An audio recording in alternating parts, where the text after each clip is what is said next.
సంప్రదాయేతర ఇంధన వనరుల ద్వారా కరెంటు తయారు చేయాలన్నటువంటిది భారతదేశం ప్రపంచానికి చెప్పిన ప్రపోజల్. అదేంటంటే సోలార్, విండ్ పవర్, అట్లాగే జల విద్యుత్, వీటికి హై ప్రయారిటీ. వీటితో పాటుగా అణు విద్యుత్.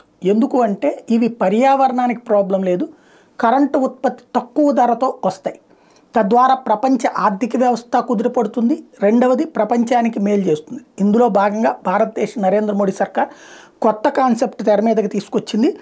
మొట్టమొదటిసారిగా విద్యుత్ ఉత్పత్తిని పెంచడానికి భారతదేశం తన అణుశక్తి రంగంలో సుమారు $26 బిలియన్ ప్రైవేట్ పెట్టుబడులను ఆహ్వానిస్తుంది. $26 బిలియన్. అంటే ప్రపంచంలోని ఏ దేశాలైనా ఇక్కడికి వచ్చి పెట్టుబడి పెట్టుకోవచ్చు. లైక్ ఎక్కువగా రష్యా వాళ్ళు ఇట్లాంటివి చేస్తారు. అణు విద్యుత్ కర్మాగారాలు వాళ్లే పెట్టి వాళ్లే ఆ విద్యుత్ అమ్మి ఆ డబ్బులు తీసుకుపోతుంటారు. అది మనకి బెనిఫిట్. ఎంతకి రూపాయికి మ్యాక్సిమం ₹2 లోపే కరెంట్ వస్తుందన్నమాట. చాలా చోట్ల ప్రపంచంలో అట్లాంటి అణు విద్యుత్ కర్మాగారాలు పెట్టారు. వాళ్లే మెయింటైన్ చేసుకుంటారు కాబట్టి ప్రాబ్లం కూడా ఉండదు. అది ఎక్కువ అవకాశాలు ఉంటే ఫ్రాన్స్ వాళ్ళు కూడా ఇట్లాంటి అణు విద్యుత్ కర్మాగారాల వైపుకి వెళ్తున్నటువంటి దశలో భారత్ ఓపెన్ టెండర్లు పిలవడం అన్నటువంటిది మంచి పరిణామం.